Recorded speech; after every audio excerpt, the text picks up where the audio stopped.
ہم کریں گے ہر مظلوم کی حمایت۔ السلام علیکم، میں ہوں حرین فاطمہ اور آپ دیکھ رہے ہیں حمایتی نیوز HD چینل۔ نظر ڈالتے ہیں آج کی اہم خبروں پر۔ تھردیپ اور یونیسیف کے تعاون سے تھردیپ کے کوآرڈینیٹر گوتم رائے میگھانی اور ٹیم ممبران کی مشترکہ تعاون سے government boys primary school Chaudhry Ghulam Abbas کوٹ غلام محمد میں معمولی مرمتی کام مکمل ہونے کے بعد ضرورت مند اور غریب طلبہ میں کاپیاں، پینسلیں اور اسکول بیگ تقسیم کیے گئے۔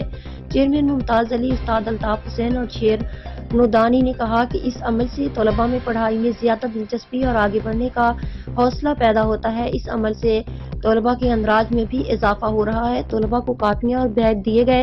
اسکول چودھری غلام عباس SMC کے چیئرمین ممتاز علی، ممبران شاہ نواز، شہباز حسین، گاؤں والوں اور اساتذہ الطاف حسین اور شیر محمد نوندانی نے اعتراف کیا۔ سرفراز حسین کی رپورٹ۔